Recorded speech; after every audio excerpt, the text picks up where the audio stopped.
Hello, ladies and gentlemen, and welcome to HCS Pro Talk, your weekly Halo esports podcast. This is episode 109 for the week of January 14th, 2020. My name is Josh, aka JK Fire, and this week I'm joined by none other than the man in the Halo Outpost Discovery half zip, Will, aka I am Mr. Mayhem. Will, how are you on this Sunday early afternoon? I'm doing good, man. How are you? You know, do you want to tell the people where we are right now? We are recording in the new studio. We are. It is nearly completed. There are a few more things that we need to get in order to make the video show a thing. We're determining what we want to do with that. There have been some hiccups along the way, we'll just say. So we're determining the avenue we want to go. It couldn't all be that easy, right? Of course not. I mean, we had to run into some road bumps. Exactly. But no, I think it's coming along great, and I'm happy that we're here. This will be the official spot for the future recordings of the show, unless my house gets on fire, in which case that would suck. Be pretty bad. But the show will go on. The show will go on. Yeah. I'm doing well. That's good. Not those Vikings, though. Those guys aren't. Oh, gosh. Yep. So disappointing. You know who else isn't doing well?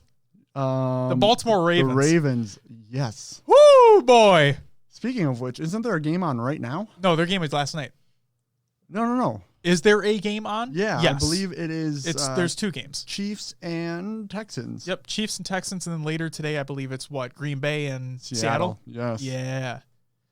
So winners of these games go on to the division championship, where the winner of that will go on to the Super Bowl. So we are going to be down to the final four teams after these two games today.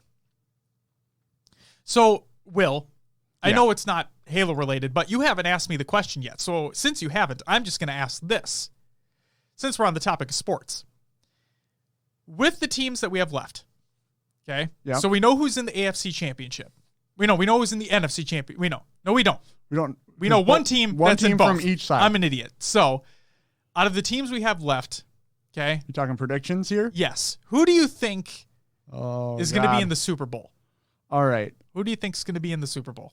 So, on the NFC side. On the NFC side, yep. We have the Niners, who made it. Yes. Handily. To the NFC Championship game. Yes. On the other side of that, we have the Green Bay Packers and the Seattle Seahawks. Yeah. I was going to say like the Sea Chickens. The Sea Chickens? What? So yeah. Look, it depends. So Niners are there. The game today, Green Bay versus Seattle. Yes. At Green Bay home. At Green Bay. Yep. It depends on what type of Green Bay we get. I hate both of those teams as it is. So really, why do you hate the Seahawks? I don't like Pete Carroll. What did Russell Wilson ever do to you? I don't like him. Threw an interception to the Patriots in the Super Bowl? Is that nice. what he did to you? That was nice. I thought you don't like the Patriots. I don't care anymore. Okay. Anyway, I was at that game in negative 15-degree weather where we lost to Seattle. Yeah. Like 10-11. Like that was the final score. It was like 10-11 or 10-12, whatever it was. It was horrible. And when they had the Legion of Boom or whatever, they just seemed like cocky jerks to me. I didn't like it. So screw them. I was to say, Richard Sherman was a part of that Legion of Boom. Yes. Now he's on the 49ers defense. Yes. On Green Bay, it's our arch nemesis as a Vikings fan. So I'm not really rooting for either of those teams. So I'm going to say 49ers in the Super Bowl. You know what? Just based off of the two other teams, Green Bay and Seattle, I would give it to the 49ers anyway. Just by sheer talent alone. Yeah. I think they clearly have the better team out of the three of them. Not just because they beat us recently, but like they're firing on all cylinders. Yeah. So, all right. On the AFC side, we had the Tennessee Titans upset the Baltimore Ravens. Yes. The Ravens were my favorite pick to go to the Super Bowl because of how dynamic they were. However, you and a lot of other people, including myself. Yeah, Yeah, the Titans, they're on a roll. They're on a hot streak. I couldn't believe it. It kind of reminds me of when the Eagles went to the Super Bowl and they were rolling hot off of Foles. Right? Like, that was Nick fucking Foles. Wentz went out again. Again, yeah. Sad. God. He needs to figure out his situation. But see, I'm not a fan of the Eagles, but like I feel for Carson. That sucks, man. He's got the talent. He does. And he's just been limited by his injuries. Right. And that's not to discredit Josh McCown, who nearly won the game for them. Yeah. Like he's still played well and he hadn't practiced a lot, I believe. But yeah, it just sucks. So yeah. Titans are rolling hot right now. And then you have the Texans and Chiefs playing right now. Patrick Mahomes. Mahomes. Yes. He's a star. I think I'm just going to say it. He's a star in the league. Won MVP last year of the regular season. I'm going to say the Madden 20 curse comes into play and they lose. And so you think 2 upsets are going to happen? I don't know if they lose today. Oh, just in general. But just in general, I think the Titans are going to show up and surprise everyone. And it's going to be a San Francisco, Tennessee Super Bowl, which would be weird. I don't like the Titans. What? Or, that'd be insane. Kansas City can roll hot and just steamroll them depending on what the Titans come with next weekend. But I would like to see the Titans go just because they haven't made it in such a long time. Sure. I was if anyone remembers Vince Young back in the early 2010 era when he got drafted, because I was a Texans fan because I hated USC. Note, Pete Carroll was coach of USC back then. It's all coming full circle now. Got it. Okay. So yeah, USC was they were the number one that's back when they had Reggie Bush as a running back, and they were the Goliath, of the college football world. Sure. And I was rooting for the Texans with Vince Young to steamroll them, which they did in one of the national championship games. They won by a last minute. It was amazing game. If you ever want to go watch old college football, though, those are some good games to watch. So yeah, I've liked the Titans, but they've never been good. They've always just kind of been in the shadows, never able to reach that next level. And it's crazy to see what they're doing right now. So, I would like to see him go to the Super Bowl. And then 49ers, Titans Super Bowl, I'd have to pick the Niners. The NFC is so strong. They are. Based compared to the NFC. And the AFC, sorry. Right. And if you look at it, this has to be, is this Ryan Tannehill's first playoff appearance? I'm not sure. Okay, because we know for a fact. Seems like it is. We know for a fact it's Jimmy Garoppolo's first. Correct. I mean, yes, he was the backup of the Patriots every time they went, blah, blah, blah. But, as a starter, his first time. So, but for what it's worth, that Titans defense was rolling over Baltimore as well. Yeah, they had a great game plan for him. They really did. And Derrick Henry's a monster. Oh, yeah. You see how big that boy is? He's a big boy. And he's a monster. Oh my God. There's a meme of, because it was Kobe and Shaq was saying that him and Kobe could beat LeBron and AD in a 2v2 or something like that. Or I think that's what it was. Talking about basketball now. Stay with me for a second. I'm getting to the point. And there were memes of AD trying to block Shaq, going for a dunk, and Shaq's just big boy, Oh yeah. And imagine him going for a dunk, and you're just and you're just gonna get destroyed and laid into the ground. That's what Derrick Henry does to every defender that's coming his way. He's just I'm a big boy, and I'm gonna take you down, and he takes him down. It's crazy. God, I think if you're able to, but even then, I'm thinking to myself, oh, well, all Baltimore needs to do is ice him, and you the Belichick deal. You take away their key component, they basically, you have your best chances to win if you take away their key component, right? And to me, it seems like their key component is Derrick Henry. Now, it looks like they were able to take Derrick Henry away for maybe the first half of that game, but then, oh boy, when he started going, couldn't stop him. So, see, that's the difference between, if you look at the Titans and the Vikings here, I got to pull it back to my guys. Mm-hmm. What the Titans did versus the Vikings. So the Vikings, Cook got stopped the whole game. Yes, he did. The Titans used other parts of their game to get going to then open up the run game. You know, all of a sudden you start passing a lot, they're going to start leaning towards defending against that pass, and maybe you're able to sneak more runs in that are effective. With the Vikings, they shut down Cook, and then we weren't able to do anything else. We couldn't complete passes. I was going to say, when you have to rely on Kirk Cousins to do stuff, I feel like he underperforms. Yes. Now, people were giving him praise for winning a big game the previous week, but you got to look. We won that game on Dalvin's back. He ran for so many yards that they were forced to play closer. We got a couple, in my opinion, that Thielen overtime catch was lucky. It was underthrown. Thielen had to come back in from the sideline and lay out to get that ball.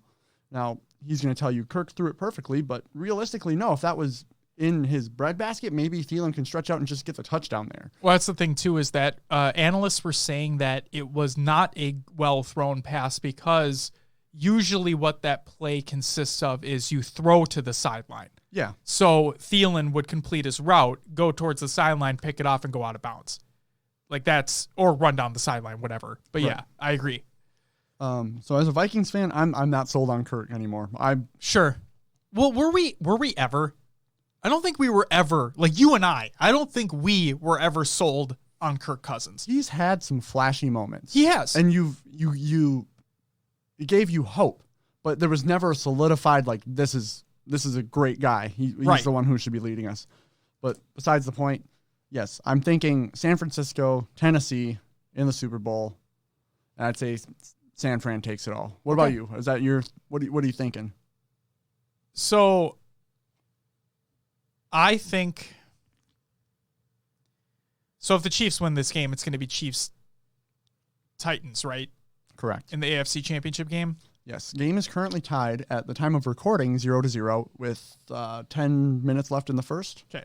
So it could be the first drive of the game right now. So the problem that I have, and I think a problem that Baltimore had, is that John Harbaugh sat. Go ahead. I stand corrected. Within the last 2 minutes, the game has shifted. The Texans are up 14-0. So I don't know if that's turnovers, what? But yeah. You know what I'm going to say? I think Baltimore had an issue. John Harbaugh sat nearly all their starters because they knew they had the number 1 seed in the conference going into the playoffs. They sat them 3 weeks ago. They had a bye going into the playoffs. So 3 weeks they technically hadn't started a football game. You saw what the Titans did. They came out hot. Exactly. Because they'd continually been playing and continually been practicing. I know Baltimore's been practicing. Don't get me wrong. But you know where I'm getting at. Yeah. I wonder if the same thing's happening to the Chiefs right now. It could be. Where it's 3 weeks off, and look where you are now. Right? If we have... Oh my God. Wouldn't that be insane? A Texans-Titans Super Bowl? Or you mean AFC Championship? Oh, They're both on the same. Yeah, wow. Wouldn't that be fucking weird? It's like they came out of nowhere. Yeah, realistically. Because what? The Texans have to rely on Deshaun Watson. And they have J.J. Watt. Yes, but great defensive end, but he's one guy. He hasn't done a lot this year, though. Sure. Now, he does a lot to, like, bring his team up, which is great. Like, bring his defensive team up, which is fantastic, and they need that. But that's hard. That is hard. With the way, I'm excited to see what happens at the end of this game. This is going to be insane. Yeah, I agree. But, okay, if I'm just going to go off, fuck it. If I'm going to go off talent alone, 49ers, yes, are going to be in the Super Bowl. And then you know what? I'm going to say, let's just say the Texans win this game against the Chiefs. I'm going to say it's going to be Titans as well. Because I think they'll beat the Texans. I think they have more weapons. And I don't think anybody can stop Derrick Henry on the Texans. I just don't. So yeah, I'll go Titans, 49ers. And I'm going to say based off talent, I'm going to go 49ers to win the Super Bowl. It's been a while for them. They have some great talent on that roster, and it'll rub it in so much harder. Now, I'm not a hater of the Patriots like a lot of other people are, but let me just say that it'll like rub it in so hard into Robert Kraft and Bill Belichick, mainly Robert Kraft, because he didn't want to keep Jimmy Garoppolo. And look where he is, winning a Super Bowl. I don't think it was. So from what I heard, and there was nothing confirmed, obviously, because they wouldn't put any statements out, but Brady wanted Garoppolo traded because he wanted his position secured even more. See, and if it was a conversation between him and Robert, then because Belichick wanted to keep him. Belichick wanted him to be the next, I'm not going to say Tom Brady. I'm just going to say the next quarterback of the Patriots. Yes. Because, yeah, I don't think they need to be compared to one another. But yeah, just think about that. If the 49ers win and they go to the Super Bowl and they win the Super Bowl, Jimmy G was the starter the whole season. God damn, that'd just be salt in that wound. That would be. But yeah, enough football talk, right? Yeah, Josh, tell the people what we got coming up on this episode. On the actual episode of HCS Pro Talk, we have official CDL news ahead of launch weekend. Will and I are going to be there. Multiple Halo esports announcements are made, including information on the upcoming Dreamhack Anaheim event. We finally have info on that. Tournament announcements, the official Dreamhack Anaheim and AGLA Reach PC rosters. We have some Dreamhack rosters, and then we have all of the AGLA Reach PC rosters. We have tournament recaps, including the first SWAT Nation event of the year. We have the HCS Pro Talk Community All-Star Bracket, or HPTCASB for short, matchup number 10 results, which is Shotsy going up against Snakebite. We're going to talk about that. And the HCS Pro Talk Community All-Star Bracket, or HPTCASB for short, matchup number 11 discussion, which is Snipe Down going up against Hook. We have the Halo 5 and MCC playlist updates, and we round it out with a boatload of community creations. But without further ado, it's time for COD, another Games Watch. So, Will, CDL. Yes. Call of Duty League 2020, the inaugural season. You and I are going to be at launch weekend, Minneapolis, Minnesota, the Armory. Get your tickets now if you haven't already. There are going to be limited quantities at the door. But a few weeks ago, we talked about how there's going to be a shift where they're actually going to be doing a tournament structure at events following launch weekend. So I do not believe that the tournament is going to be the launch weekend one, but events moving forward, tournament format. Very exciting. But right now, we have the 2020 season CDL point system and home series tournament structure details. This is by CDL League News at callofdutyleague.com, and I quote, "Today, the Call of Duty League reveals more details about tournament-based play and the introduction of a new CDL point system to determine 2020 regular season standings. Beginning at launch weekend in Minneapolis on January 24th through the 26th, and throughout the entirety of the 2020 regular season, all teams will earn 10 CDL points for every match won. League standings will be determined by the total amount of CDL points accumulated, and at launch weekend, all 12 teams in the league will play 2 matches over the course of the 3-day event. Beginning in London on February 8th, home series weekend events will feature 8 teams competing in a tournament bracket. The 8 teams competing will be separated into 2 groups of 4, i.e. 4 teams in Group A and 4 teams in Group B. The first round matchups of each group will be determined ahead of each event by the league office. Over the course of each home series weekend, the 4 teams that have won 2 matches in their respective groups will advance to compete in a single elimination bracket to determine the home series weekend event winner. Teams will earn 10 CDL points for each win. The overall home series weekend event winner will also earn 10 bonus CDL points. So each home series weekend CDL points will be distributed in the following structure. First place takes home 50, second with 30, third and fourth with 20 apiece, fifth and sixth with 10 apiece, and seventh and eighth with 0 apiece. Tiebreakers will be determined based on the following criteria as needed: teams head-to-head match win percentage, head-to-head game win percentage, and overall game win percentage. Regular season CDL points will determine which 8 teams qualify for the playoffs. As a reminder, at the end of the regular season, the top 8 ranked teams, including 4 wildcard spots, will advance to the playoffs. The 4 wildcard teams will compete in a single elimination bracket with 2 teams advancing. The 2 teams that advance from wildcard matches will face off against the 3rd and 4th overall seeds to start off double elimination bracket play. The top 2 overall seeds will receive first-round byes when double elimination play commences. The final 2 teams will compete for the Call of Duty League Championship. And then we have the Call of Duty Challengers schedule, prizing and details analysis by CDL League News at callofdutyleague.com. And I quote, Call of Duty Challengers, the official path to pro system from the Call of Duty League, kicks off in Minnesota at launch weekend with the 25,000 series tournament, or 25K series tournament. The sold-out event will feature up to 192 teams competing on-site for their share of the $250,000 prize pool. Call of Duty League launch weekend challengers prize pool breakdown is as follows. First place takes home $80,000. This is an open bracket. Second place takes home $40,000, third with $25,000, fourth with $20,000, fifth and sixth $12,500 apiece, seventh and eighth $7,500 apiece, ninth through 12th $6,250 apiece, and 13th through 16th take home $5,000 apiece. Wow. That's the Challenger League. Yeah, that's not even the pros. No! What the fuck? That's insane.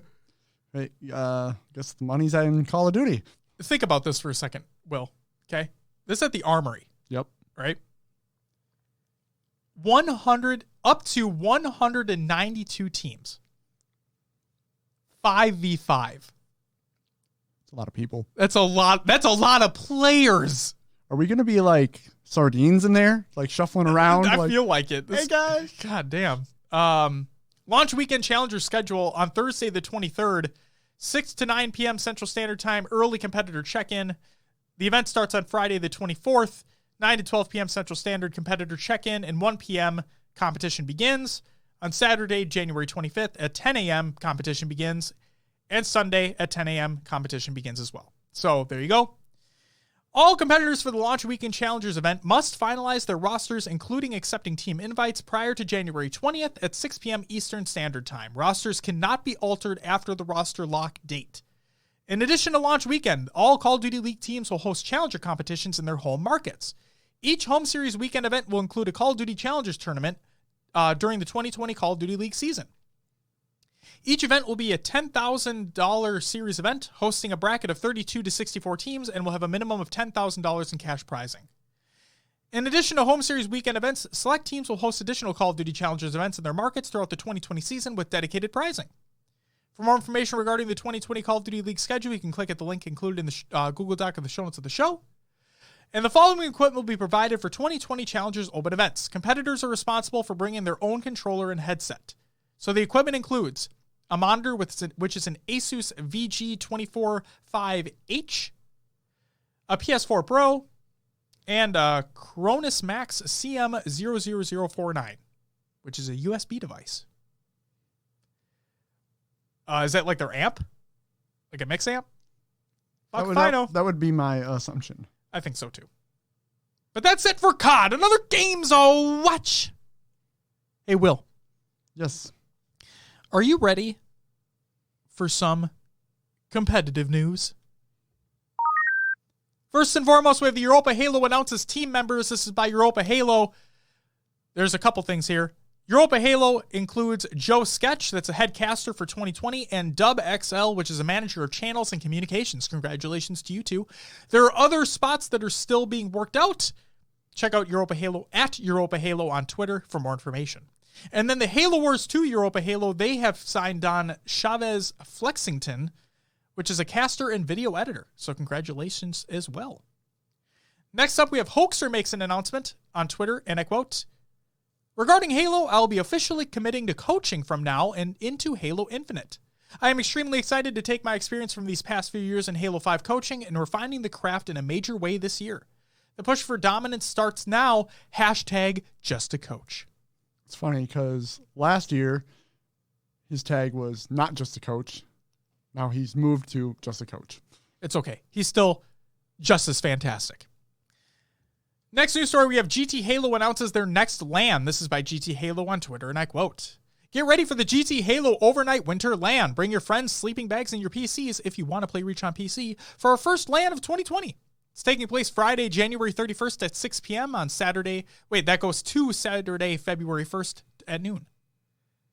At LandlordsGC on Twitter for more information. $20. See you there. I mean, we won't, but they will. They will. Hey, Silos, you should go to that. And Justin, La Flesh, should go to that. I don't know how big of it. That's probably a big drive, though, right? Probably. Yeah. See, I'm dumb. I mean, everybody already knows that, but just to say it again, I'm an idiot. So when I think of Canada, because I've never been, right? I've never been out of the continental United States, all right? So when I think of Canada, I'm like, oh, it's just, obviously it's above us, right? And I'm like, oh, everything must be like pretty close by, right? Because everyone already talks about Toronto. And I'm like, oh, I bet like everything's like 30 minutes away from Toronto. No, there's places in there. There's a lot of, there's roads and,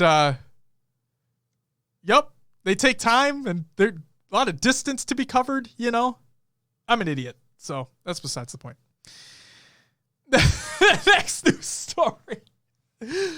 Will's like, shut the fuck up. The next news story. IMAX jumps into esports in exclusive pact with startup Vindex. This is by Todd Spangler of Variety. I like that last name, Spangler. It's a good last name. It's kind of funny. I like it. Todd, it's nothing against you. I like your last name. This is on Variety.com, and I quote, "Hold on to your popcorn. An IMAX location near you could soon be beaming live competitive video game action onto its big screens." IMAX has inked a partnership with Vindex, Vindex.gg, an esports infrastructure startup formed by Major League Gaming co-founders Mike Sepso and Sundance DiGiovanni, under which Vindex will create esports events and experiences exclusively for IMAX theaters worldwide.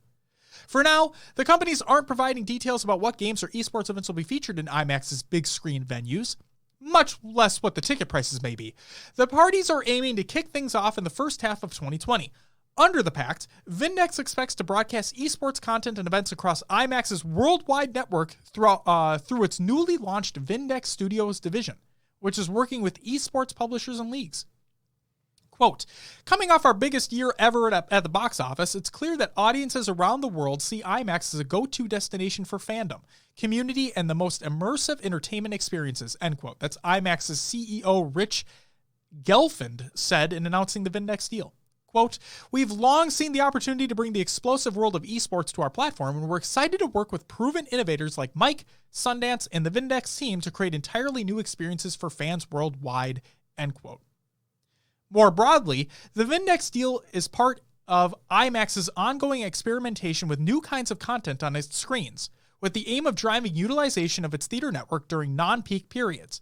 For example, last October, Kanye West, Jesus is King debuted in IMAX theaters for a limited 1-week run and took in more than $1 million on opening weekend. IMAX operates over 1,500 screens in 81 countries, and, quote, "That's really attractive to esports in particular because it's a booming business that's still a growing business," end quote, said Megan Cooligan, president of IMAX Entertainment. Quote, "Movies are still our bread and butter, but we see tons of opportunities that are interesting. Our brand is about deep fandom and creating connection in the community. We're excited about seeing how that extends to esports," end quote. There may indeed be audiences hungry to see video game battles play out on an IMAX screen, but not all of IMAX's bets on new content formats have paid off. The company shut down its virtual reality entertainment business, closing its last VR centers in early 2019, less than 2 years after launching the initiative. Sepso co-founded MLG back in 2002 and engineered its sale to Activision Blizzard in 2016. He remained with Activision Blizzard until the fall of 2018, before leaving to co-found Vindex. Sepso said he began talking 2 years ago with IMAX's Gelfand about the concept of bringing esports to its theaters. Quote, "Esports has never before had access to the massive reach of the IMAX platform," end quote, said Sepso. Quote, "Companies and leagues have tried before to do their theatrical distribution of esports, but you can't control the end experience. The difference with IMAX is that it's always the most premium experience you can get," end quote. Sepso added that for esports audiences, there's an excitement to watch events in a group just as there is with traditional sports. Quote, "It's great to watch by yourself, but there's a way better experience to watch with hundreds of other fans," end quote. In October 2019, Sepso and DiGiovanni announced the formation of Vindex, which means champion in Latin, along with Brian Binder and Jason Garmis, a pair of financial tech entrepreneurs and private investors. The startup says it's raised initial funding of $60 million from investors, including Stonecutter Ventures, Steve Bornstein, former CEO of ESPN and the NFL Network, who worked with Sepso at Activision on the launch of its esports division, and Joel Greenblatt, founder of Gotham Asset Management. Vindex, based in New York, has acquired 2 esports service providers, Columbus, Ohio-based esports engine, co-founded by industry veteran Adam Apicella, and esports producer firm NGE, based in Burbank, California. Those companies have worked extensively with video game publishers and gaming leagues, and both will be part of creating and distributing esports content to IMAX theaters. I know it was a long news story, but hey, it's kind of a big fucking deal. Do you see it working, Will? The thing with IMAX and theaters is that it's not really a place to get rowdy and crazy, right? Everyone's in their seat. They're all sitting down. And maybe that's changed for watching esports. But when I'm thinking of watching esports, I'm not thinking of going to an IMAX theater. I'd rather have it be more like in a traditional setting at a bar or something like that. It's really weird to have it be in an IMAX to me. I wouldn't think to pay to go to an IMAX theater to watch an esports event when it's so easily accessible at home. And the other thing for me is, so I've seen, I would say, literally a handful of movies at an IMAX theater. Okay? The most recent of which was Star Wars The Force Awakens. Okay? So a good amount of time ago. I don't know if other IMAXs are different. I'd have to look it up. But those seats are not comfortable to me. And being tall individuals such as ourselves, like, my legs hit the next seat in front of me. And like you said, I'd rather just watch from the comfort of my own home, where I have a nicer chair to sit in, and I can crank the volume as much as I want or as low as I want, and just watch it on my screen. You know? Now, I get where they're coming from, where it's that whole experience of being with a group of people. But like you said, you could do it at a bar. And it probably, to me, it'd actually be more comfortable to be at a bar than at an IMAX theater. Right. I mean, I think that, they're trying to get esports out there, right? Yes. And this is one way to do it. They're not going to get specific exclusive rights with like B-dubs right now or anything like that, where people go to watch typical sports. Right. But maybe that's the first step in getting there. Hey, this worked in IMAX. Why wouldn't it bring in people to your bar? The demographic is changing out there for advertising. If you wanna advertise to the teens to late mid-20s, esports is a great way to advertise. So if we see esports rise to a larger popularity, we'll see advertisers come in. There'll be more money involved. Maybe we get more television deals where it's actually on TV, and then you see it pop up in bars. People are like, hey, flip on the League of Legends stream or whatever. The esports channel. Yeah. Esports channel. The Call of Duty is going on. The esports network. Esports network. You have the NFL network. Yeah, sure. You have ESPN. The esports network. There you go. Perfect. So maybe that's a thing down the road, and this is the stepping stones to get there. I hope it does well, but for some reason, if I'm thinking about watching an esports event, I get that being in a room with other people, is enticing, but I don't know. I'd rather just watch it at home. Personally, I don't know if it's going to draw that big of a crowd where it's cost effective enough for an IMAX to run an esports event. Sure. On their screen. So what we're thinking of doing in the studio space, right, is, so obviously nobody can see what we're looking at right now. Eventually, just be patient. But so we're at a table right now. We're sitting across from one another, right? And our feet touched again. That's why Josh laughed. Yes. Which, I mean, even with the camera that we're going to have and whatnot, you're not going to be able to see that. But if it does happen, you'll get our facial reaction if it happened again. But no, what we're saying is, talking about watching a tournament in the comfort of your own home or whatnot, what our plan is to get a TV mounted above where we have our monitors. And like if we do watch and listen alongs and whatnot, Like, Will and I can be sitting here interacting with you guys while watching the event as it's happening right there. So I don't need to go to an IMAX. I'm good. That's what I'll say. I hope it works and brings more eyes onto the esports world, because I think that's huge. I think that's what it needs right now is, a lot of people that I talk to about esports that are in their even mid 30s, people in their 40s, they don't get it. Like, right. They're like, why are you watching someone else play video games? Well, it's like, why are you watching somebody else play football? Yeah, you see the best of the best doing what they do best. That's exactly what it is. A lot of best, but it's fine. It's exactly. It's entertainment. It's just pure entertainment. Yep. That's all it needs to be. Exactly. And the other thing is with IMAX's screens, right? That to me makes it feel like more of a stadium setting. Yeah. Like you're in that arena without being in that arena. The only thing I'm worried about is if we're watching Call of Duty, just say Call of Duty League, we just talked about it. Yep.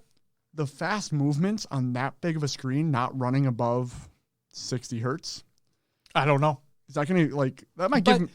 So they have action movies on there though. Yeah. So are those a big deal?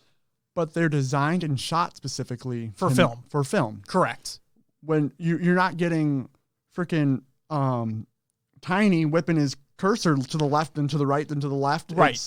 It's how, even watching at home, if you get too close or too, your vision's just not going to keep up with what they're doing. Right. But so I'm hoping that might not translate well to that big of a screen. It also depends on how they are broadcasting it. Very true. Because films are digital now, right? They're not on the film reels anymore. Correct. So, I wonder. I don't know. I've seen some, for anyone who's interested, when a theater receives a film, it basically comes in a large cartridge that looks like, I would say it's smaller than a VHS tape. Okay. But they have computers where they just slide this cartridge in and it downloads it to the theater. Then they're able to play it on all their screens. Oh, wow. So that's how movies come to theaters now, not on the old film reels. Technology. Yeah. It's great. We should go, when they announce what the events are going to be at our IMAXs, we should just go to see what it is, see what it's like. Just go to one of them. I think one of ours closed down in Minnesota. I think we only have one left. Is it the Minnesota Zoo one that's still open? Possibly. But yeah, we should definitely go. I'd be willing to try it out, experience it, see what happens. Then we could review it. We might be the only ones there, but we could try it. No, we are going to bring the masses, Will. All right. Yep. Sounds good. Perfect. All right. And then probably the biggest piece here, the Dreamhack Halo series information has been released. This is by Dreamhack and UGC. So the sign-up process. Purchase a Halo Team Pass from our ticket page. Only 76 are available. Submit your team and rosters via the form that will be sent out to ticket holders prior to roster lock on February 13th, 11:59 p.m. Eastern Time.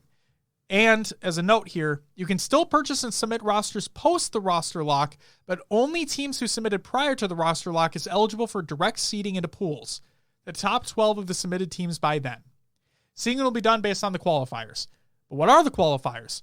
Qualifiers are hosted by UGC, and more info can be found on their website. So from their website, the 4 qualifier dates are as follows. Sunday, January 19th at 12 p.m. Central.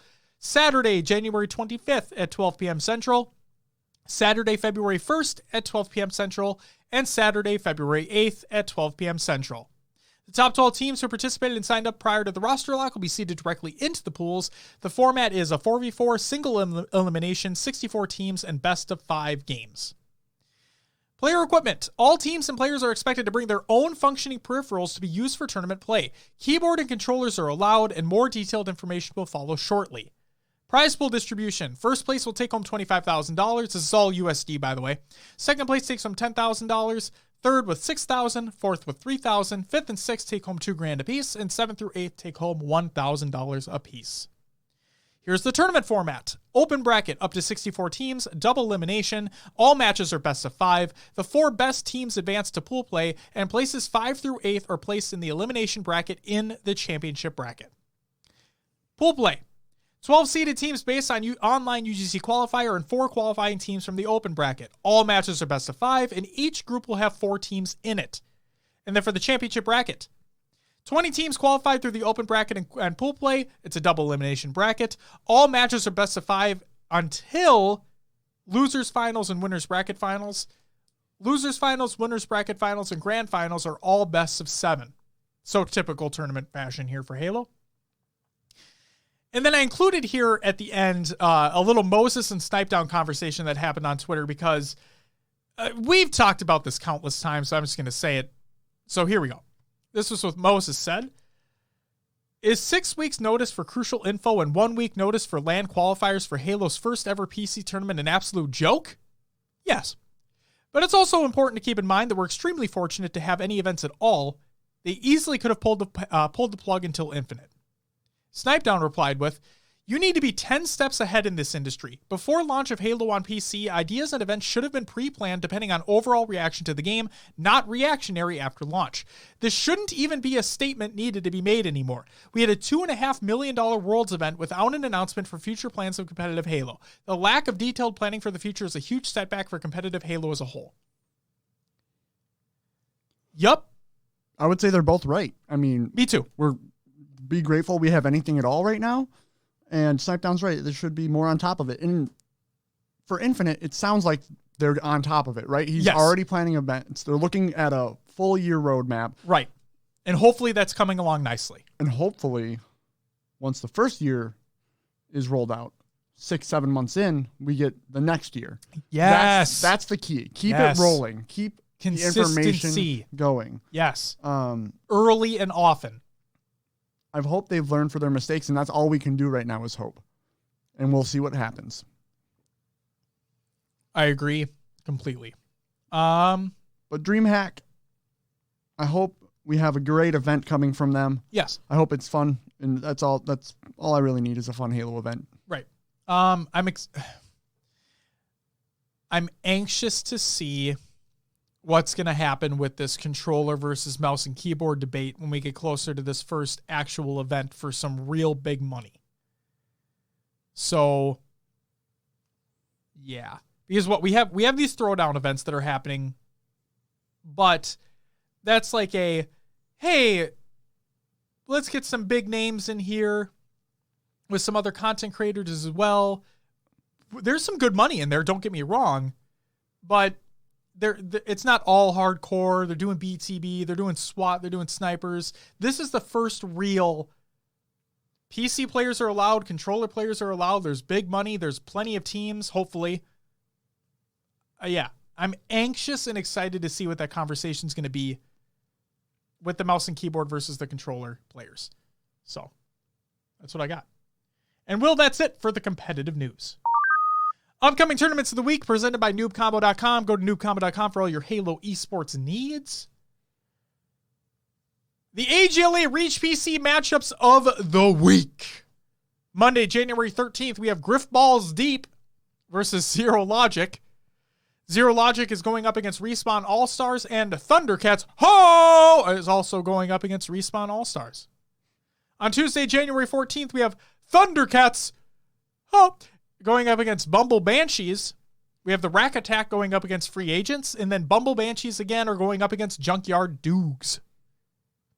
On Wednesday, January 15th, Zero Logic is going up against Rack Attack. And then on Thursday, January 16th, we have Junkyard Doogs going up against Thundercats. Friday, January 17th, we have the HCS Throwback Throwdown Series number 4. On Saturday, January 18th, we have the Penn Halo Tournament Series Winter LAN. On Sunday, January 19th, we have the Dreamhack Anaheim Qualifier number 1 presented by UGC. And then on Tuesday, January 21st, we have the Why Not Be Reckless sub-only Halo 5 2v2. You can check out the links to everything in the Google Doc of the show notes of the show. And that's it for your upcoming tournaments of the week. Will, what do we got next? Roster Media! All right, guys and gals out there. Let's run through, first off, the free agent list for Anaheim. It's a Google Doc provided by Veronica. Thanks, Veronica. I ran through it last week. There's a few more names on here, so let's get to it. Again, we have Midshot, J-Rock, Nikolai, Nebzanity, Yo Swaggy Pete, Magic, Phantom Snake, Pollock, Crossfire, Skaduff, Mike Fathom, Eddie, with like 7 Ds in there. So Sweet, Just the OG, Synapse, Kevin Clutch.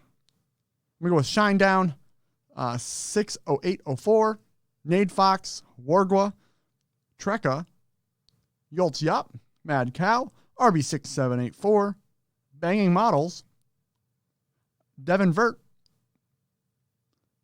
Palutsky, it's a weird C in there, Captain Choke, Tranquil F, I don't know, Vitamins, Alleged, Sinfulous, Diverk, It's Renru, Lieutenant Condor, A Wild Panthers, Xavier, J Gravity, Swell Air, Obviously Queen, Phasal 2, Travels of Dan, Repub Fives, Young Sue, TM Tenacity, a Cisco Disco.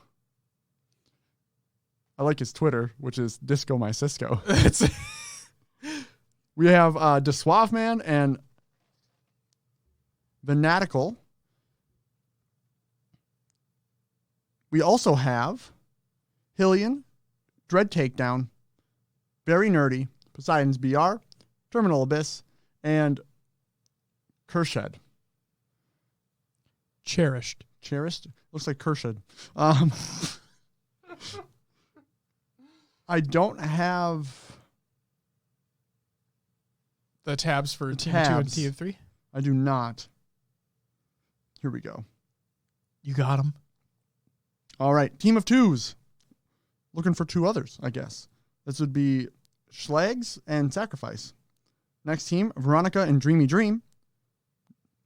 Third team, Wily Coyote and King Durling. Next team here is Lacane and Venomous. We have, it says Fiopi, but I'm pretty sure it's Floppy. It is. And Kolek. Yep. Next team, the Phantom and Jackson 5. And then last team here, System Stats and Rio TTT. Or Riots. It's Riot. Team of 3s, we have Crisp, Restrict, and Kilastrophe. Next team is Dren, Smoked, and Monstrous. And last team here is Zero Steezy, Barry Loves You, and Dark Scorch 2. Oh, man. I haven't heard Dark Scorch's name in a long time. That's awesome. All right. We also do have some Dreamhack Anaheim confirmed teams. Do we? I believe this was through Twitter. This was. These three were. So first off is Penguin's team, and that's going to be Penguin, Eco, Trippy, and Stellar. We have Spartan's team, which is Spartan, Boobadooboo, Falcated, and Neptune. And then Kratos' team, Kratos, the Noxide, Suspector, and Slicker Than You Average. Very nice. Out of those 3 teams. Yes, out of those 3 confirmed teams. We haven't seen much of them playing Reach on streams. Nope. It's going to be tough. Haven't heard of Kratos coming back for a long time. Yeah. Yep. I'm curious to see how they'll stack up against Tox, whoever Snipedown's coming with. If he is even playing. I give Penguin's team a chance to do pretty well in the tournament. Yeah. I mean, you can't count out Boobadooboo. No. I mean, he was really good at Halo 5. Just say you really can't count out any of them. I mean, no, you can't. Except Kratos, but that's besides the point. All right. AGLA Reach PC rosters. It's obviously by the AGLA. It's a Google Doc that I'm currently loading and scrolling. And then hitting the tab for rosters. Okay. Josh mentioned them previously in the upcoming tournaments of this week. But first off, for the AGLA, we have the Sword Division. First team is Thundercats. Oh! I knew it was coming. Yep. That's like my Bed Bath & Beyond site. It says this team includes Liono. Sure. Snarf. Jaga. Gingy. And Life. Next team is Griff Balls Deep. Oh my god! Oh my god! The first player and the captain of this team is Shardy McGirt. Oh man, these names are fantastic. We have Frosty Purse 4675. We have Grutful, Mercury Owl 9.81, and Alfredo Dito. Oh, these are great. Oh my god, this is fantastic. Next team is Bumble Banshees. Captain is Trickdell. Team consists of Karl Marx, Opit Nerf. Try again. What? Optic Nerve. Optic Nerf. What the? Why are you spelling it like that? We have Tunderman, Fuzzy Hobo 20, Jesus. and Gnarly Gooch. Gnarly. Last team here in the Sword Division is Zero Logic. This is Sonic Nachos as the captain, FPS Rebs, Lightsaber, Grunt Padre, and Zera Thustrastic? I'm going to let you can have that one. That is all you. Yeah. Yep. Yup. We're going to leave it there. All right. Moving on to the Hammer Division. First team is Respawn All-Stars. The captain is the man who put on Halo Outpost Discovery himself, DJ Blue PDX. Very nice. You also may recognize from our previous podcast, Rage More Nerd. The man who is not only fantastic at Griffball, but also won multiple FFAs at Halo Outpost Discovery. Yeah, it was intense. But like multiple times with comebacks too. Yeah. Like he's really good. On this team is also Oogloff 11, The Noble TV, Speedy Snipe, and Dirty Murder. Next team, Junkyard Doogs. It's like dogs with an extra O. Oh, it's Jankyard. Oh, Jankyard. You said Junkyard. That's what I thought it was. The Jankyard Dogs. Yeah, the Jankyard Doogs.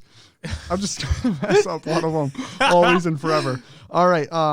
Captain is Not Before Ever. Team includes Killin' G, Men's, Doorstopper, Digital Pain, and Silva. Next team is the Rack Attack. Captain is West Chem. Team includes Riley's Fate, Jason Solo, Winkinator. I think you nailed that one. And there's no other teammates, so they need two. Team called Free Agents that aren't actually free agents. Captain is Lieutenant Papa Bear. Teammates include Bees, Mosquito, S&D, the Dakism, and Spizniks. I don't know. Can you answer me a question? Maybe. What goes through one person's head when they're creating an Xbox Live profile and they're like, oh damn, I gotta come up with a name for myself. I know, Doorstopper. What are you thinking when that happens? And obviously, maybe you're a Hodor fan. Well, here's the worst part. This person spelled it DOER stopper. Right. So I wonder if Doorstopper was taken. Yeah. What was going through that person's mind? Maybe who knows? Oh my God. Whatever. Oh, Frito Dito. It's a great name. Pretty good. Yes. Pretty good. But that does it for Roster Mania this week. Awesome. Look for those rosters at Dreamhack Anaheim and in the AGLA. Yeah, hopefully we have some more confirmed ones coming in, considering the qualifiers are about to kick off. So we'll see what happens there. Will, what do we got for the tournament and league recaps for the week? All right, first up we have the Game Sharks Halo Reach 2v2 PC number 2 results. In third, fourth, we had Squad Up, which was Snarky Brownie and Quick Shot, and Prepare for Trouble, Rehabs for Quitters, and Proficiency MP. Oh my God. Come on, people. Oh my God. In second place, we had PA Boys, which was Jesse Sayo and Floppy. And first place went to Doge Army, which is Cherished and Sparty TG. Next up, we have the Game Sharks Halo Reach 2v2 Xbox number 2 results. Second went to Hypology, which was Hyperotics, and Sleepology. And first place went to Nautep Gaming, which is Obnoxious and The Real Vital. Next tournament, AA Studios Halo Reach 2's Money Tuesdays 2v2 result. 5th and 6th, Rated R, which included Phoenix and Employee, and then Yo, which was Will Zam and Sean AM. In 4th, we had Golden Era, World of Rich, and Bidness. Go give you the business. In 3rd place, we had Team Yeet. Yo, yeet. Fragnetism and Shane version 1. In 2nd and 1st, the grand finals of Insane, Shinobis, and Ants Be Gone will be taking place Tuesday, January 14th, so results to come. Yes. Next up, SWAT Nation SWAT Runner 2020 kickoff results. 7th through 8th, Goats, which included Sucka and Kyle 250, and then Boo Boo and Sab, Boo Boo Doo Boo and Sabinator. Really? In 5th through 6th, we had Half Decent, which was Sleepology and Ricky, and Flock, Gunna, and Mr. Alpha. In 4th was the Niches, which was Suffer and Master Debviton. In 3rd, we had Nautep Gaming, Obnoxious, and The Real Vital. They took home $200. In 2nd was Emergy. I think it's Emerge. Could be Emerge. Yeah. I was thinking like the Ermagerd. Yeah, that's what I thought too when I was typing it out, but yeah. That was Smokey Dig and Slim Reckon. They took home $300. And in first place was Team Found, which was Bound and Falcated. They took home $500. They get a lot of first place finishes in these SWAT events.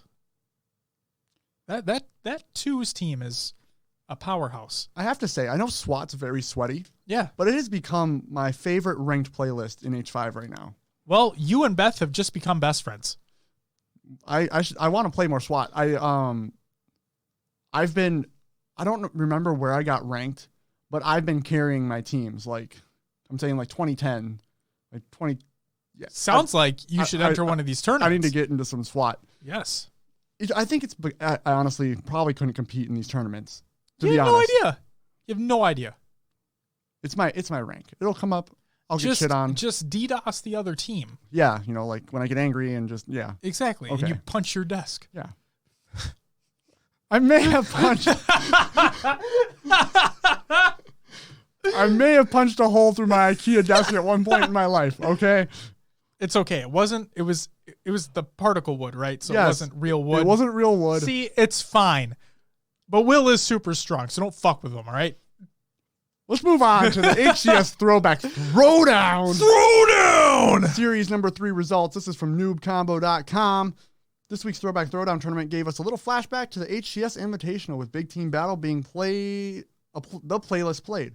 4 teams of 8 consisting of pro players and streamers battled it out in a variety of game modes, including 1 flag, 3 plots, CTF, and more to take home a piece of the $10,000 prize pool. The tournament was played on PC, and players could use the peripherals of their choice. That was straight from noobcombo.com. Thank you, Maddie. In 4th place, we had Snakebite's team. This included Snakebite, go figure, Legion, Gigs, Queen, APG, Atcha Bunny Fufu, great name, Proximity, and Reclaimer. They took home $500. What if they just threw a curveball and they named their teams after a different player of a different team? That would be hilarious. Yeah. Just to fuck with me. They should go like old school, like Ogre One's team, or that'd be sick. Yeah. T-squared teams. Did he play? I don't know. No, T-squared did not play. Let's move it on to 3rd. We had Royal 2's team, which was Royal 2, Uber Nick, Vetoed, Ace, Stress, Elamite, Blake, and George. They took home $1,500. In 2nd place was Eco's team. Eco, Active, Spartan, Priscillance, Trippy, Kepri, Future Man, and Shyway took home $3,000. Nice job. In 1st place was Lethal's team. What do you know? One of the most winningest players ever. Keeps winning. It's Lethal, Straight Sick, Penguin, Lady, and we need to figure this out. Is it Echidna? Why don't you DM her on Twitter and find out? I need to figure that out. That's Saiyan, Golden Boy, Nitro, and Boobadoo. They took home $5,000. All brackets will be included within the Google Doc of the show notes of the show. Did you notice something about that first place team? Saiyan? Nope. Golden Boy. What did he win? The big team battle. Yeah, the big team battle bonanza. Yes, he did. He's carrying that trophy high. Still holding it. Shitting on Walshy. That was a great little mini thing that they had going. I love that. Update for you, Josh. Oh shit. Oh, we Texans, football scores? Texans, Chiefs, 24-7 Texans. How much time left in the game? 9 minutes left in the second. Oh, okay. So we're still second quarter. Wow. What? They have 24 and it's not even halftime? We could see an Atlanta Falcons type collapse here if they don't get their crap together, though. Way to reopen that wound for Falcons fans. Sorry. Oh, boy. Sorry, guys. I mean, that was still one of the most entertaining Super Bowls of all time. Like, it was very, it was very entertaining. You know what? Can't deny that. To keep with the football talk for literally one more minute, people hated so much on that Patriots-Rams Super Bowl because they're like, oh my God, the Rams are so high-powered on offense, they're going to shit on them. And I'm like, and then when the game was over and it was so low scoring, I'm like, both defenses played incredibly well. How is that not entertaining? Right. I think people just don't think about it that way. They think the scoring is what's intense, it's fun, but a great defensive battle is really entertaining too. Oh my God, it was insane. Insane. That does it for the tournament and league recaps of the week, though, Josh. That's all we got. Very nice. It's time for our topics. The first one being the HCS Pro Talk Community All-Star Bracket, or HPTCASB for short, matchup number 10. Results at Shotzi going up against Snakebite, and the results are...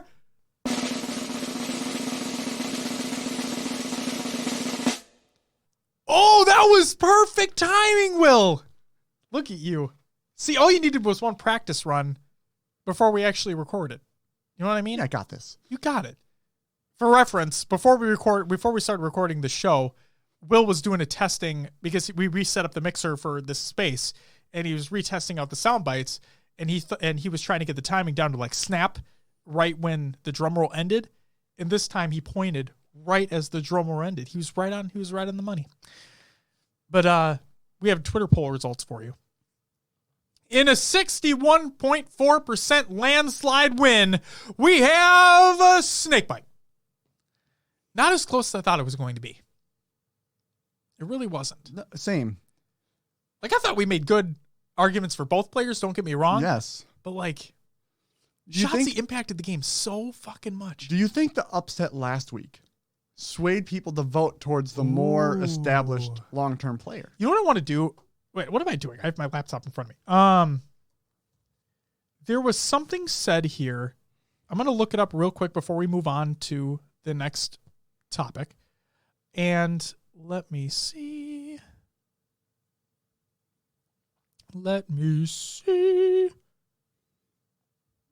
Is it a comment? What is it? Yes. What are you looking for? Yes, it was a comment. So Shane, at Savic13, fantastic individual, he said this on Twitter, and I quote, Royal 2 has no doubt a more complete career and is the best and most consistent anchor player possibly of all time. On an all-time list, Royal 2 is way ahead of Frosty. However, Frosty was voted MVP of Halo 5 for a reason. Frosty is versatile and can play any role on a Halo team. With that being said, I looked at could either player be replaced and Tox still be who they were. I think Snipedown could replace Royal 2 and Tox go on without a hitch dominating. I don't think the same could be said for Frosty. I can't think of anyone who could have replaced him. Anytime I look at all-time greats, there are, in my mind, two primary factors. One, peak greatness. How great was the player at a single point in the time? Example, Shotzzy. And two, consistent greatness. How great was the player over a prolonged period of time? Example, Ogre 2. So, taking that example into play here, I feel as though if Shotzzy was replaced on Splice, they wouldn't be the same team. I don't think another player could step into into Shotzi's shoes and that Splice roster to have that dominance that they continue to have. I just don't see it. Renegade is a phenomenal player. Don't get me wrong. Eco is a phenomenal player. Don't get me wrong. But in my mind, Shotzi was that fucking hands down solidified. You made your stamp on Halo 5 more than anyone else, in my opinion. I would say next to Frosty. And that's saying something. So, like I said, I'm surprised this poll wasn't as close as it was. But you know what? This could also shake up some brackets. So when I get to work tomorrow, I'll find out. Hey, Will. Yes, sir. It's time for the HCS Pro Talk Community All-Star Bracket, or HPTCASB for short. Matchup number 11 discussion. It's Snipe Down against two former teammates. Yet again, we have a matchup of former teammates. It's funny how like we have our All-Stars being some of the people who've been at the top for the longest time, right? Who would have thought? I mean, yeah. But yeah, Hook going on to compete in Call of Duty, being on now the Dallas Empire, which is arguably, so the Call of Duty League, I guess I'm just going to start with Hook. Okay. Well, you were going to go with like Dallas Empire looks the best, right? Yes. They honestly out of the gates, but you could say the same thing about the Browns last year with all the talent they had and things just didn't work. Ooh, deep cut. Ooh. So the Browns are bad. Let's let the play do the talking. We'll see what happens when the time comes. I agree. But no, it's, you know what? I think Hook had he was a great rising star in Halo 5. To be honest with you, that might be all I can say. He's made some crazy plays, don't get me wrong. And he's going to go on to do great things, but when in the realm of Halo specifically in the last 5 years of the HCS, he only competed in 5. And he did make a stamp. Wasn't too big, but he was a good player. On the opposite side, you have Snipe Down. Arguably one of the best players of all time. He made, remember when we were talking about Frosty and Shotzi? In my mind, Snipe Down was one of those players who made the biggest splash on Halo 3. Like when he just started competing, he was that player that's like, oh boy. Okay. You're doing something. And then he just continued his dominance throughout. Now, was he, I mean, the same could be said for Hook though, because Snipe Down was at the tippy top of Halo 5 for a very, very short time. I think one or two. But I don't know. What do you got, Will? I'm having a tough time thinking that Hook holds a candle here. Sure. You could go down the path of Hook was so good when he was here. He could have continued that, and we don't know. We just don't know what would happen. Right. He could have been great. He could have been the next Royal 2 if he stuck with it, right? Sure. Just someone who's completely dominant, someone who can influence a game just by getting a couple snipe kills, someone who can really know the map and know when to push. But we just don't know. So it is hard to match up Snipe Down versus Hook. Because it feels like it's hard. Because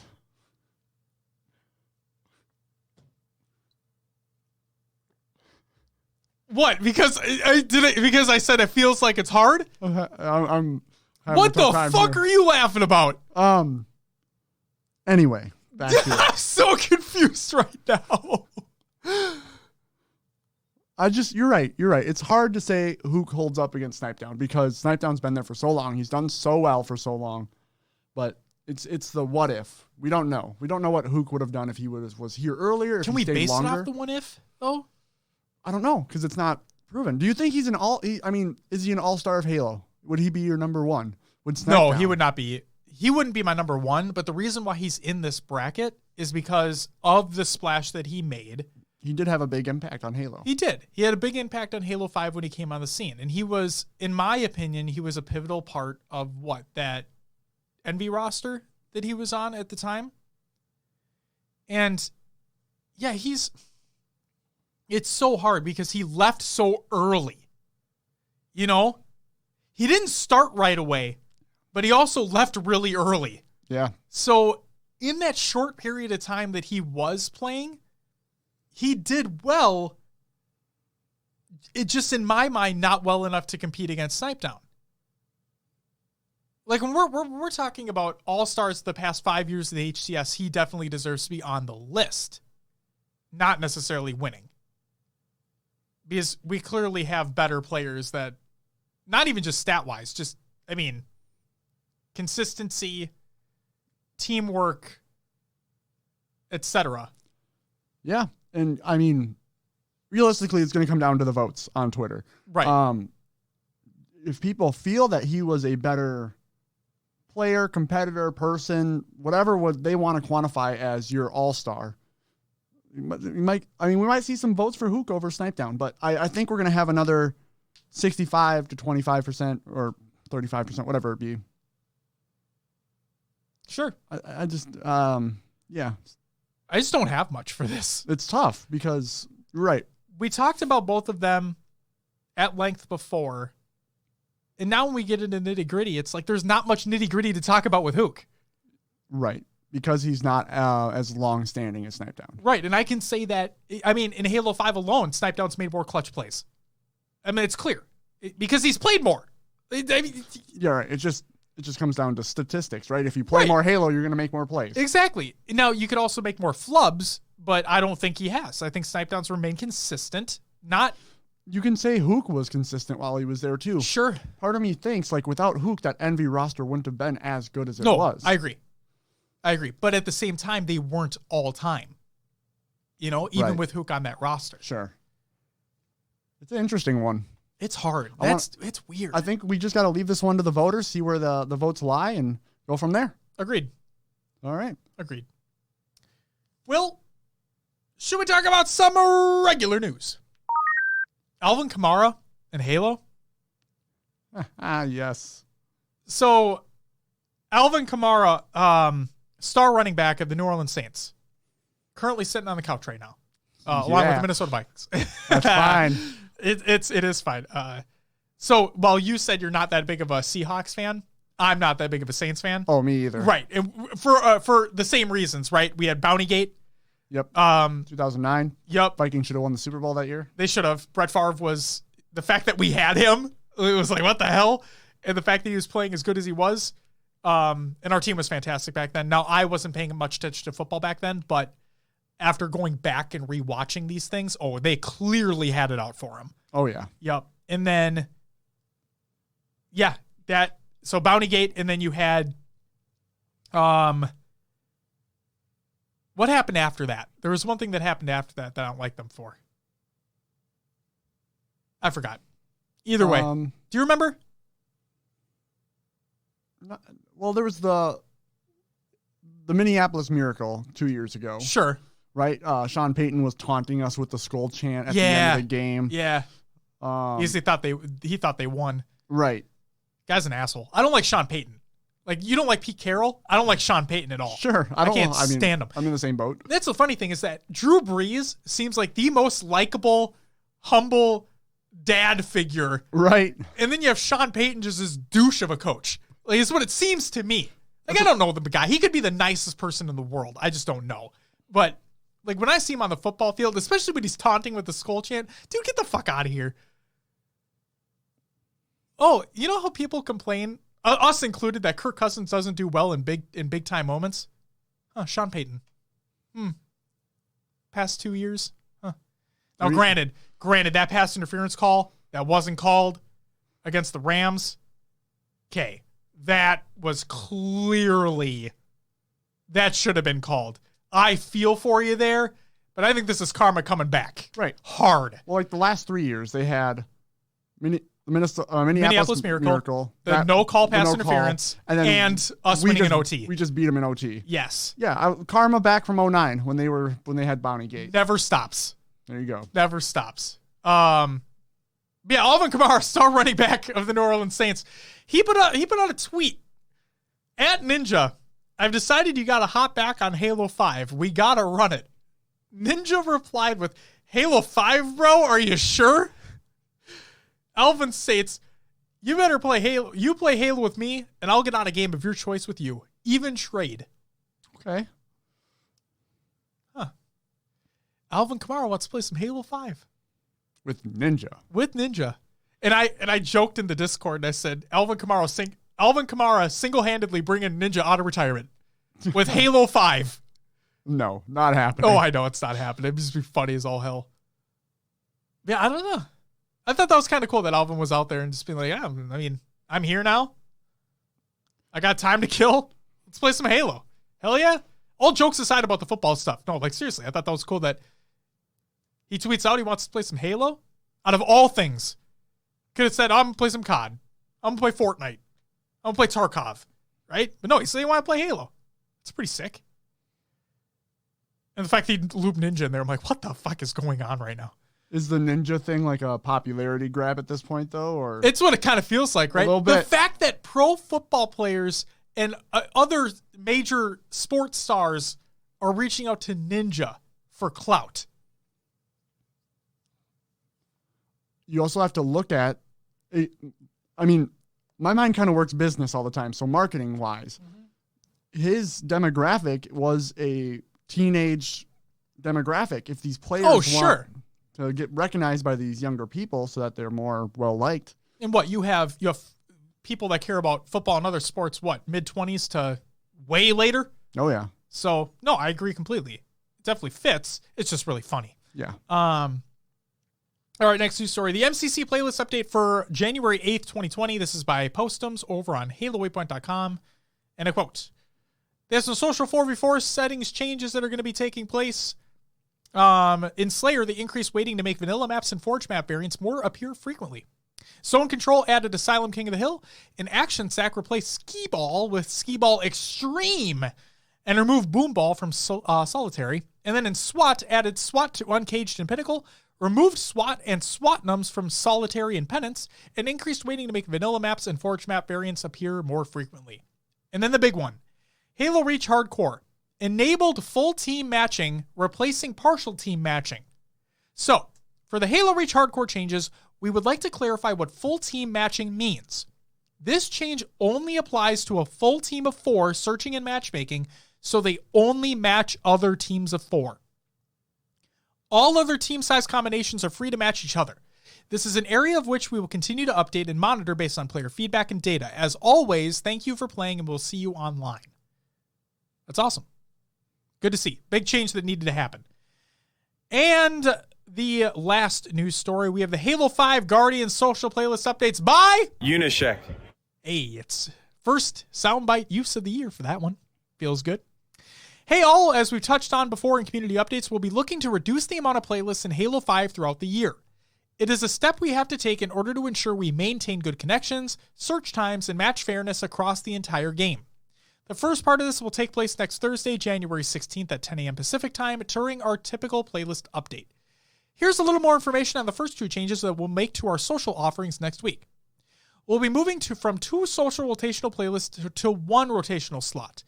In order to make sure you find your favorite mode sooner, these playlists will rotate in and out on a weekly basis. Super Fiesta Party will go live as a new 4v4 playlist that combines Super Fiesta and Husky Raid into one big party.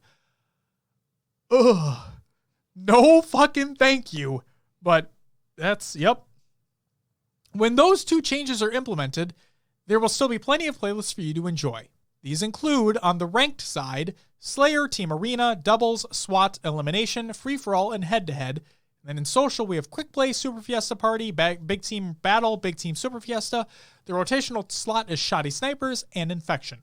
And then in Warzone, we have Heroic Warzone Firefight, Legendary Warzone Firefight, Warzone, and Warzone Warlords. As we move further into the year, more reductions may take place, but we'll always do our best to communicate them ahead of time. See you online. P.S. As one final holiday gift from the Halo 5 Sustain team, they've decided to let Global Double XP run for an extra week until next Thursday. That being the 16th of January. And that's it for the regular news. And now it's time for Will's Adventures Within the Haloverse.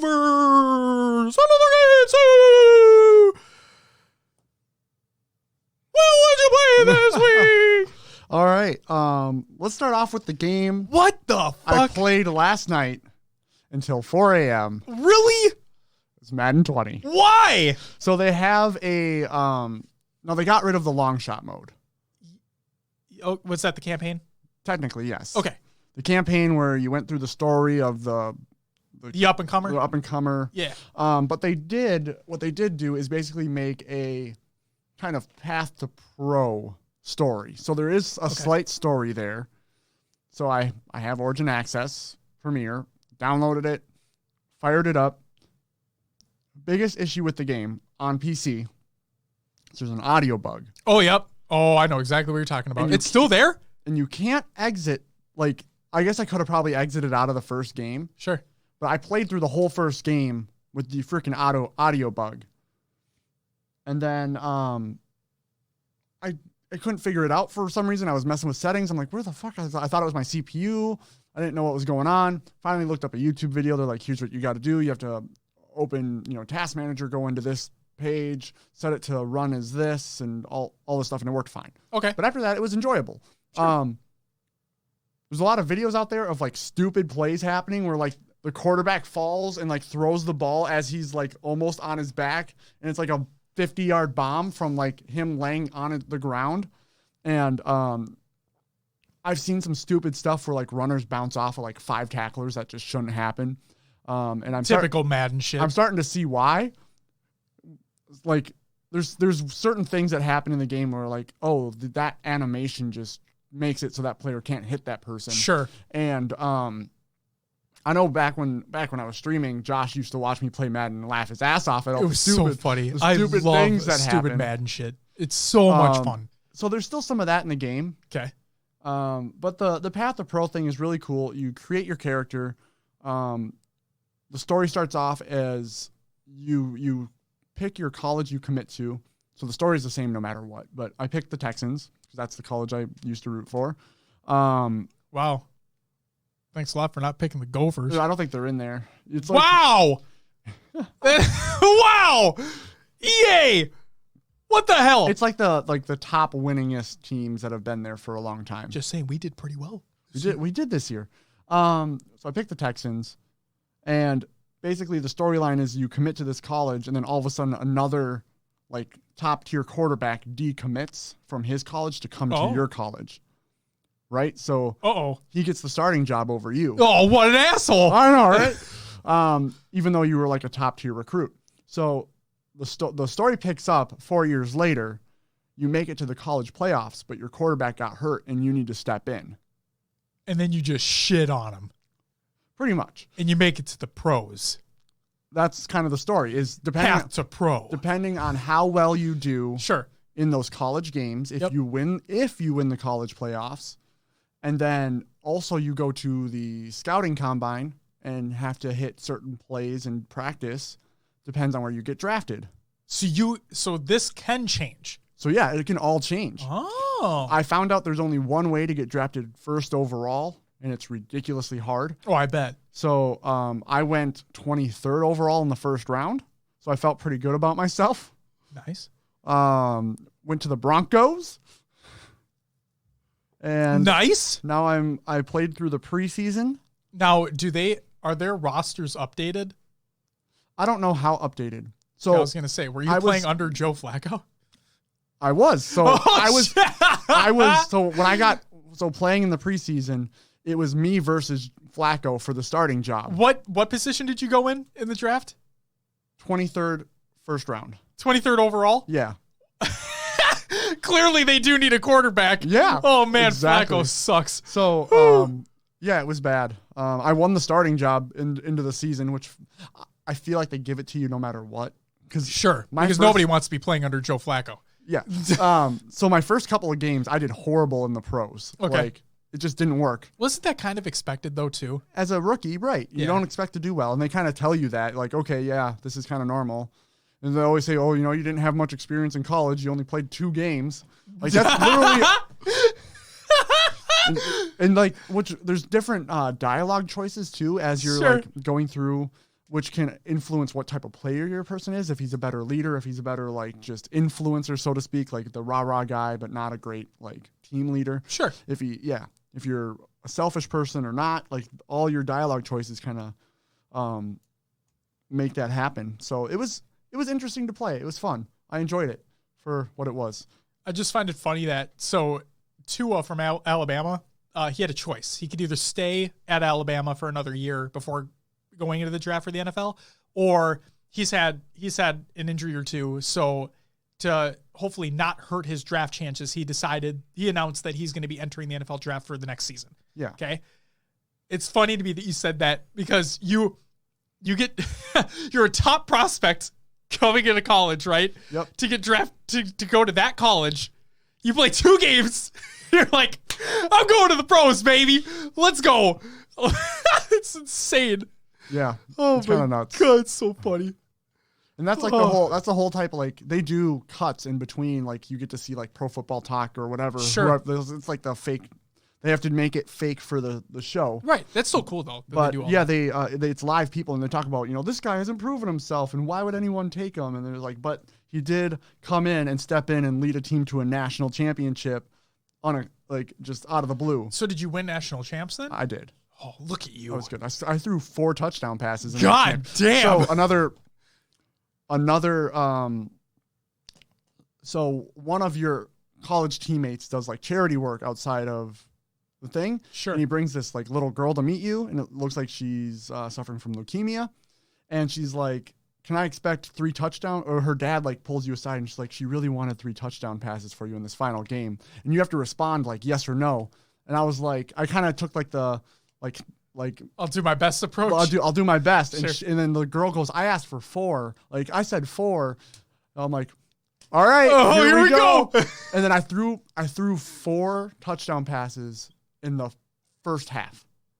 And then I didn't throw a single one the second half of the game. And I feel like the game really, it seemed like it was programmed to turn up the defense in the third and fourth quarter. Okay. So I was so happy. Like I made such good, so I only controlled the offense. You can control the whole team if you want. Okay. But I was only controlling the offense. So every time I had to punt, I pinned them way deep. I was really good on my punts. And I got the ball back enough times to score 4 touchdowns in the first half. And then I think I scored another running touchdown in like the third or fourth quarter to seal it. Do you remember the score at the end of the game? Gosh, it must have been, 4 touchdowns would be 28. Yeah. So 35-14 or something like that. Oh, you smoked them. So yeah, it was good. And you played USC in the championship game. Really? I was so pumped for that. Oh man. Hey, can I get an update on the current game going on? Oh yeah, Texans and Chiefs. With 2 minutes left in the second quarter. I'm starting to wonder if this thing isn't updated. Swipe down. I'm just gonna refresh it. Refreshing. Right. Yeah, with 2 minutes left in the second quarter, it's 24-21. Chiefs came back then a little bit. Chiefs came back a little bit. Okay. So third and fourth quarter are going to be interesting. They will be. See if any team changes up the game plan. All right, and then the next game I played was Escape from Tarkov. All right. I streamed it a couple times. Yes. I've gotten some successful runs in. I'm starting to learn the customs map a little more. Okay. I'll play on factory if I just want like a hot drop, get some loot and get out. Sure. I did have a game yesterday. Was it? Maybe. I loaded into factory as a scav player, not my PMC character. Yep. So, and I load in and I hear like just a shit ton of shooting. Like things are just popping off. Uh-oh. So I sit behind a crate. I'm like, I'm not walking out there because every single person who walked into this area got just blasted. Blown out, yeah. So I'm sitting there, and all of a sudden I hear someone running towards me. I pop out, put a few shots into him, and kill him. Okay. Turns out this person I killed was another player as a scav. Yeah. But he had wiped out the entire map. I took him out, and then just had all the loot to myself and got out of there. Nice. So I feel I was like, I would be so pissed off if I was that person. He went through a tough battle. Like I heard him shooting like all these people. That's insane. I was watching all these bodies drop, and he comes around the corner. I just like pop, and I take everything. Like that's the thing with the EFT though. That's what it is. If you watch any of the streamers play or the people who are really good at it, even after they kill a bunch of people, they check all their corners before they go to loot. They make sure they don't hear any sounds. And that's basically what his downfall was. He shot a bunch of people and he was like, okay, I'm just going to run out now. Nope, there's still someone there. It was me. Sorry. No, you're not. You're not sorry. No, I was You got happy. your loot. Yeah, I got a nice like AK. So it wasn't an AK-47. It was like AK. Well, maybe 12? it was AK-47, but then had a 103. Oh. So I don't know what that is, but it looked pretty cool. That sounds sick. So got a nice gun out of it. Nice. I upgraded my stash. I paid a little bit more money for the game because I was running out of space for stuff and I was getting really frustrated. So I'm enjoying it enough that I upgraded the game, got more stuff, and yeah, it's a good time. Nice. I'm hoping to stream casually a little bit more. I'm not looking to get on a schedule. I'm just looking to pop into the stream whenever I feel like doing it, play some games, and get out. Can respect that. So it's just for fun. I wish that I had the time to be able to stream normally, but with work and just outside life, that's tough. It is tough. So agreed. Yeah, that's really the only 2 games I played the whole week.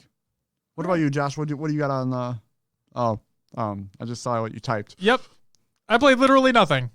So no, we're getting this set up for the studio.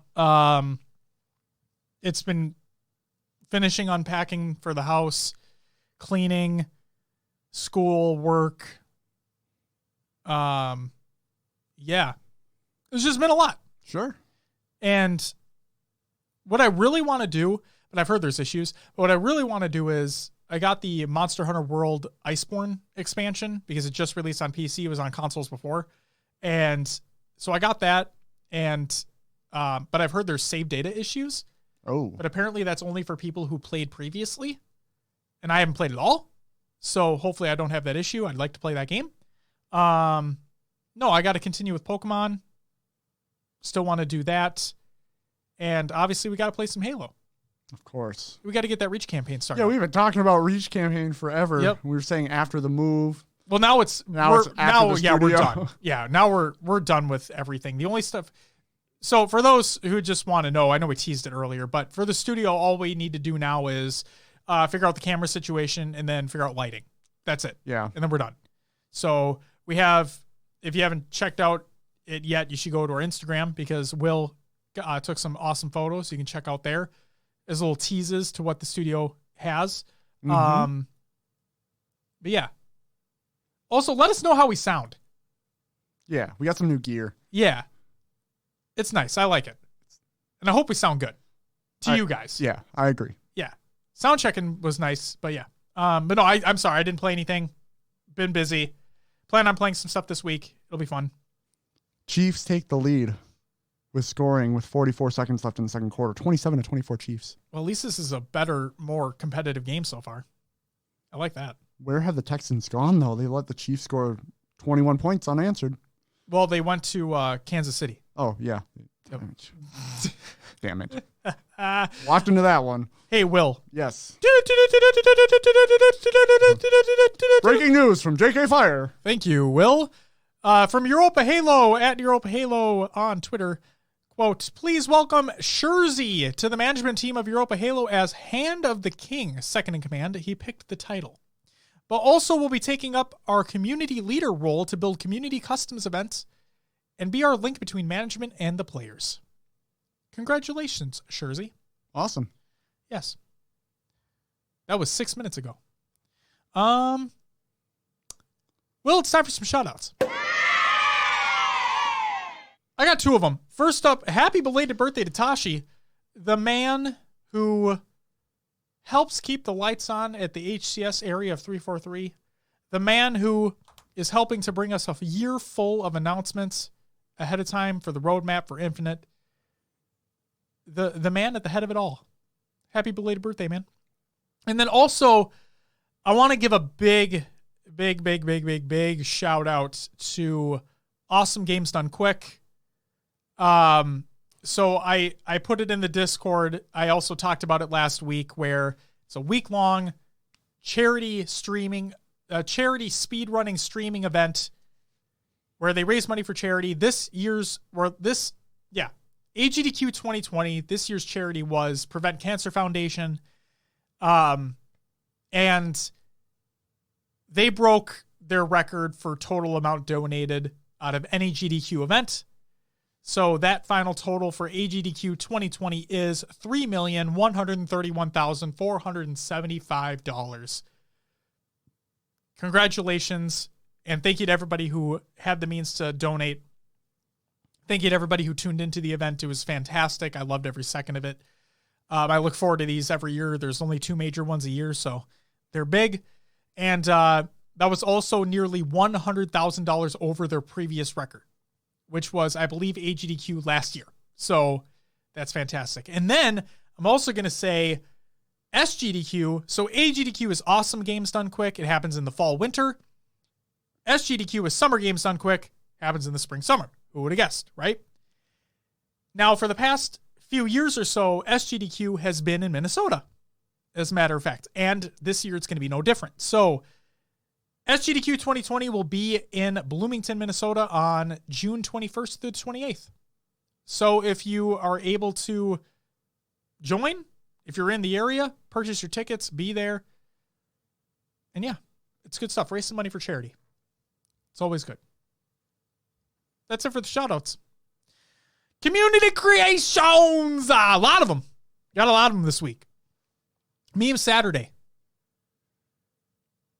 That's it. All right. I'm just kidding. Yeah. Meme Saturday. Check it out. Reddit. You already know what it is. The VA Winterland 2020. This is by VA Beachland on twitch.tv/VA Beachland. It ends Monday, January 13th. So after this show airs, but make sure you catch it up on all the VODs. That'll be included at that Twitch link in the Google Doc of the show notes of the show. Next, we have Eli X is looking for help. This is by Eli X on Twitter. Any editors out there want to help me out with a, quote, best of 2019, end quote, video for my YouTube channel? I haven't edited anything in about 10 plus years. I don't even add Vegas on my computer at this point. If anyone would be willing to help me out with this, feel free to drop a reply or a DM. I'm excited to see what comes of that video. Next up, we have Golden Boy Follows His Dreams. This is by Golden Boy on Twitter, and I quote, I want to make a podcast about esports news and events. I don't care if it's too general for people to care, but it's something I've wanted to do for a while, so I'm doing it. That's awesome. Can't wait to hear it.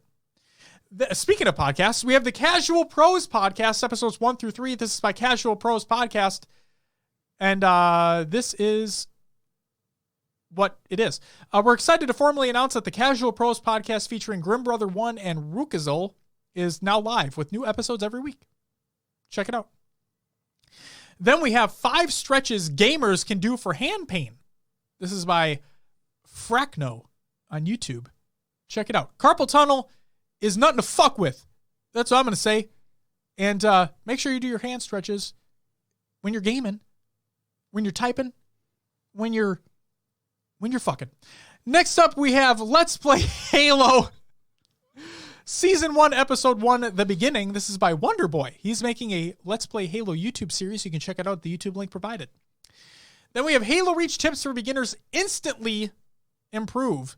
MCC Tips and Tricks, Halo Reach Beginner Tips. This is by Kevin Cool X on YouTube. Check it out. Then we have Playable Grunt Campaign, Classic Reach Menu, Cursed Gouda, Reach Evolved, and more. Halo Reach Mods 3. This is by Hidden Xperia over on YouTube. Check it out. We have the Apple Ishii and Double AA, or Double A. New Year's Tritage. This is by Apple on YouTube. Check it out. We have Early Warthog Designs. This is by Marcus Lato, who worked on previous Halo games. This is what he said. After Halo CE, I was excited to build some Warthog variants, including the Jungle Hog, Snow Hog, and Troop Hog. My favorite was the Snow variant. Not sure if this was ever shared or not. So check it out. And then we have the Halo StatsBot. This is by Halo StatsBot. So it's on Twitter. You reply to it with your gamer tag, and then like there's instructions that you follow. It's on their Twitter, and then it'll send you a tweet with your MCC stats. It's pretty fucking cool. It's pretty rad, if I do say so myself. And then also, because, I mean, I can't forget about it. You know, it's High Tech Rednecks Clips of the Week. So make sure you check that out. We'll include the link once it goes live, because we record on Sundays now. Her video goes live on Mondays. Episodes release on Tuesdays. It's a whole thing. But it'll be in the Google Doc of the show into the show when it releases. Will, that's it for the community creations. That's all I got. Told you there were a lot. Decent amount there. There were. So, Will. Yeah. Give us one more update to the game, because it's going to be halftime. I mean, it looks like the Chiefs just kicked their extra point. So it's 28-24 Chiefs. Going into the second half, it's going to be halftime soon? Yes, there's 3 seconds left in the half. I bet they're just kneeling it out and going into the next half of the game. Knowing what the score is now, who do you think wins it? Gosh, after seeing the Texans fold like that, that's tough. But do they come back swinging in the second half? Do they come back with a different game plan? It depends. That's tough. The Chiefs have been dominant all year. I mean, if you look at the Chiefs went 12-4, the Texans went 11-6. So, I mean, the Texans realistically didn't do that bad. I don't know. If the Chiefs keep rolling, obviously the Chiefs, but I'd like to see the Texans put up a little bit more fight than that. I agree. No, that's all I got. Okay.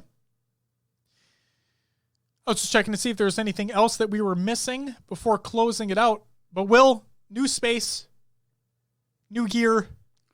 First recording done. First recording is in the books. What do you feel? What are you feeling? Feeling pretty good. Like where we're at? Yeah. Yeah. Oh, well, these mics sound good. I think they're going to sound great. I do. I'm excited to get the camera situation figured out. We can actually provide a video show. I think that's going to be fun. We're going to have to figure out logistics for sitting and what to do. We can talk about that. I have an idea. Okay. But if we're going to go the route that I'm thinking we're going to go, then I think it's just going to have to be that. One angle. I think that's what the setup that I'm thinking for the best quality possible. I think that's the only thing that we got for the time being, which isn't bad. It's just not ideal. Sure. Right? Makes sense. It is what it is. But no, I'm excited. It's going to be a fun time, and we'll get all that stuff figured out within the next week or two. So stay tuned for the video show. It's coming soon. But yeah, Will, that's all I got. Do me a favor and plug the show. You can find us on your favorite podcast services. Just search for HCS Pro Talk. We are on iTunes, Google Play, Podbean, Stitcher, Spotify, and others as well. Give us a review and let others know about the show. You can find us on Discord. Join the community discussion over there. Link will be provided in the Google Doc at the show notes of the show. We have our Xbox Club and Spartan Company. Search for HCS Pro Talk on your Xbox or use the Halo Waypoint link. We do have a Twitter and Instagram. I posted on Instagram today. Facebook, YouTube, Mixer, Twitch, and Esports Media. Check us out on all those sites at HCS Pro Talk. And Josh, tell the fine people at home what's on our next episode. On the next episode of HCS Pro Talk, we have the HCS Pro Talk Community All-Star Bracket, or HPTCASB for short, matchup number 11. Results, it's Snipe Down against Hook. And then we have the HCS Pro Talk Community All-Star Bracket, or HPTCASB for short, matchup number 12. Discussion. It's the final quarterfinal. It's Pistola against Lethal. Ooh. Yup. Ouch. Yes. Oh, boy. That's a big boy one. That's a doozy. Yup. Because we already know what happened with the popular vote in the HCS's bracket. Pistola won the whole thing. For us, statistics-wise, Lethal would win hands down. So this is going to be something to... I'm excited for next week's discussion. I think who do the people like more? That's what it's going to come down Pistola. to. I think the people just like him more. Generally, yeah. But no, that's it. All right, man. Ladies and gentlemen, that's going to do it for episode 109 of HCS Pro Talk. I want to thank you very much for listening, and we'll be back next week in the same space talking about some more Halo. But until then, Will is doing some dance move in the background, and I'm going to leave it with that. We'll see you next week. Bye-bye!